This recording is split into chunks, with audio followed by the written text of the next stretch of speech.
Praise the Lord. எல்லாரும் எப்படி இருக்கீங்க? நல்லா இருக்கீங்களா? எல்லாரும் நல்லா இருப்பீங்கன்னு சொல்லி ஆண்டவருக்குள்ள விசுவாசிக்கிறேன். எல்லாருக்கும் இந்த வேளையில் என் அன்பின் வாழ்த்துக்கள். குறிப்பாக பிறந்த நாள், திருமண நாள் காணுகிற ஒவ்வொருவருக்கும் என் அன்பின் வாழ்த்துக்கள். இன்னைக்கு சிந்தித்து தியானிப்பதற்காக எடுத்து கொள்ளப்பட்ட வேத வார்த்தை, கர்த்தரை அழைத்தேன், அவர் பதில் தந்தார். ஆமீன், ஹல்லேலூயா. நம்ம வாழ்க்கையில் எத்தனையோ டைம் கஷ்டங்கள் வரும், வேதனைகள் வரும், அவமானங்கள் வரும், பாடுகள் வரும், உபத்திரவங்கள் வரும்.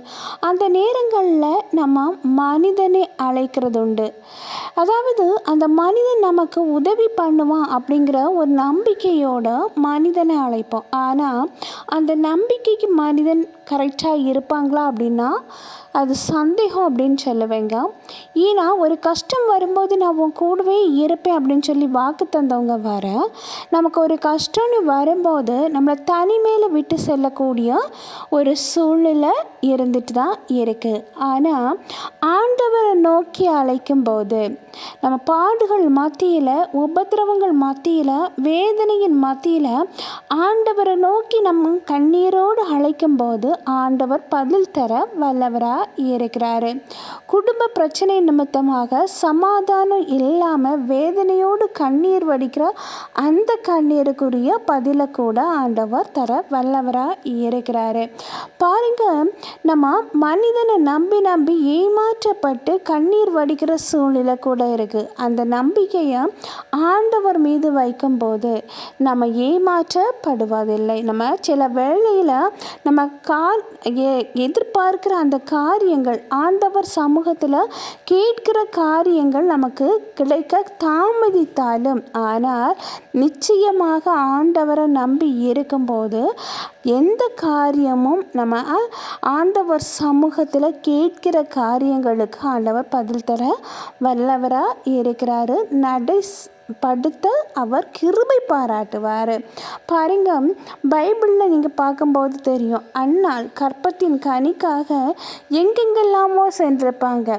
ஒரு மலடியாக இருக்கும்போது, அதாவது கற்பத்தின் கனி இல்லாமல் ஒரு பெண் இருக்கும்போது அந்த வாழ்க்கை எவ்வளவு கஷ்டம் நிறைந்ததா, எவ்வளோ துன்பம் நிறைந்ததா இருந்திருக்கும். எல்லாராலும் ஒரு ஒதுக்கப்பட்ட ஒரு சூழ்நிலையில் இருந்திருப்பாங்க. ஆனாலும் அந்நாள் ஆண்டவர் மீது விசுவாசம் வச்சுருந்தாங்க. ஐயோ, என்னுடைய வாழ்க்கையில் இப்படி ஆயிடுச்சு அப்படின்னு சொல்லி மனிதன்கிட்ட போய் கண்ணீர் வடிக்கலை.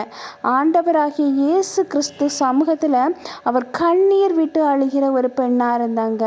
அவருடைய மனசில் இருக்கிற பாரத்தை ஆண்டவர் சமூகத்தில் இறக்கி வைக்கும்போது அந்நாளின் கண்ணீரை ஆண்டவர் கேட்குறாரு.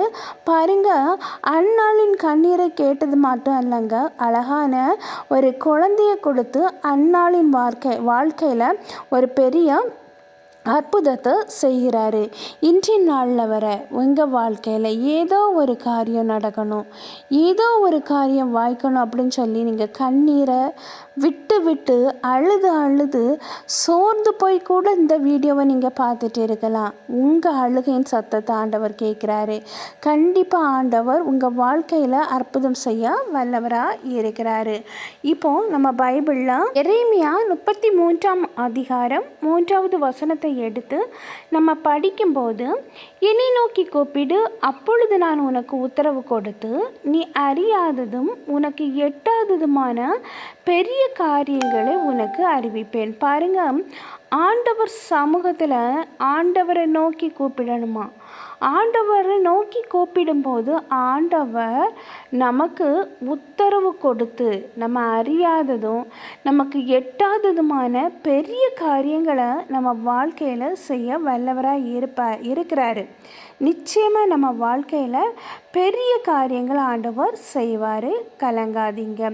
நம்ம ஆண்டவரை நோக்கி கூப்பிட இம்மை பொழுதும் தயங்காத ஒரு நபராக இருக்கணும். இதுதான் ஆண்டவர் விரும்புகிறாரு. மனிதனை நோக்கி கூப்பிட்டு கண்ணீர் வடிக்கிற சூழ்நிலை தான் பெருகிட்டு இருக்கே தவிர, இறைவனை நோக்கி கூப்பிடும்போது காலதாமதமானாலும் அது நிச்சயமாக நிறைவேறும். 2வது வசனத்தை நீங்கள் படிக்கும்போது, நான் உம்முடைய கிருபையின் மேல் நம்பிக்கையாக இருக்கிறேன்.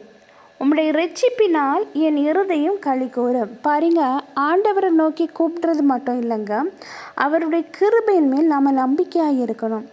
நம்பிக்கையாக இருக்கும்போது மட்டும்தான் ஆண்டவர் அங்கே நமக்கு அற்புதம் செய்ய முடியும். நம்ம நம்பிக்கை இழந்து ஆண்டவர் என் காரியத்தை வாய்க்க பண்ணுவாரா, வாய்க்க பண்ண மாட்டாரா, நடக்குமா நடக்காதா அப்படின்னு சொல்லி நம்ம நம்பிக்கை இழந்த சூழ்நிலையில் காணப்பட்டா அவருடைய கிருபை நம்மளை சூழ்ந்திருக்காது. அவருடைய கிருபை நம்மளை சூழணும்னா நம்ம ஆண்டவரை நம்புகிற ஒரு நபராக இருக்கணும். இப்படி நம்ம நம்பிக்கையாக இருக்கும்போது அவருடைய இரட்சிப்புனால ஆண்டவர் நம்ம இருதயத்தை களி கூற செய்வார். அதாவது நம்மளை சுற்றி 1000 பிரச்சனைகள் இருந்தாலும் நம்ம ஆண்டவர் மீது விசுவாசமும் நம்பிக்கையும் வைக்கும்போது நம்ம இருதயம் அளவில்லாத அளவும் மகிழ்ச்சியில் பொங்கும். இது காசு பணம் கொடுத்து இந்த மகிழ்ச்சியை தரவே முடியாது. அதே போல் சங்கீதம் 55வது அதிகாரம் 22வது வசனத்தை எடுத்து நம்ம படிக்கும்போது, கர்த்தர் மேல் உன் பாரத்தை வைத்துவிடு, அவர் உன்னை ஆதரிப்பார், நீதிமானை ஒருபோதும் தள்ளாட விட்டார். பாருங்க, யாருக்கு மீது பாரத்தை வைக்கணும் அப்படின்னு சொல்லி பைபிள் வசனம் சொல்லுது அப்படின்னா, கர்த்தருக்கு மேலே பாரத்தை வைக்கணும். நம்ம மனசில் 1000 பிரச்சனைகள் இருந்தாலும், 1000 போராட்டங்கள் இருந்தாலும், 1000 வேதனைகள் இருந்தாலும், நாம் கண்ணீரின் பள்ளத்தாக்கில் சென்றாலும் நம்முடைய பாரத்தை ஆண்டவர் மீது வைக்க வேண்டும். அவர் நம்மளை ஆதரிப்பார்.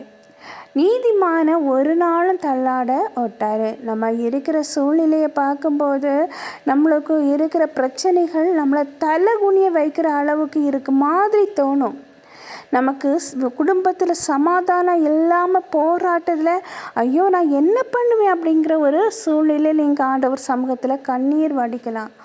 ஆனாலும் ஆண்டவர் உங்கள் பாரத்தை அறிந்து அவர் உங்களை ஆதரித்து உங்களை ஒரு நாளும் தள்ளாட விடவே மாட்டார். இப்போ ஒரு சின்ன ப்ரேயர் பண்ணலாமா? அன்பின் பரலோக தந்தையே, அப்பா, இந்த அருமையான வேலைக்காக நன்றி ஆண்டவரே. அப்பா, இத்தனை பேருக்கோ கிடைக்காத நல்ல ஒரு தருணத்தை எங்களுக்கு தந்தீங்கப்பா. அந்த மேலான கிருபைக்காக நன்றி ஆண்டவரே.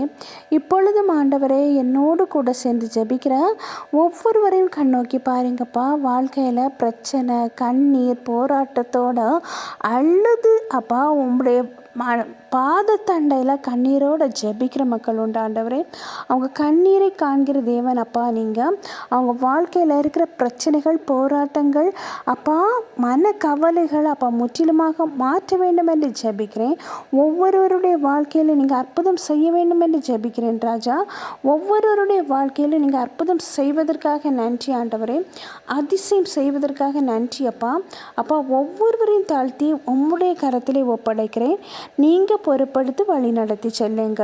மீட்பர் இயேசுவின் மூலம் ஜெபம் கேளும் அன்பு நிறைந்த பரம தந்தையே, ஆமீன் ஆமீன். கர்த்தர் உங்கள் ஜெபத்தை கேட்டிருக்கிறாரு. கண்டிப்பாக ஆண்டவர் உங்கள் வாழ்க்கையில் அற்புதம் செய்வார்.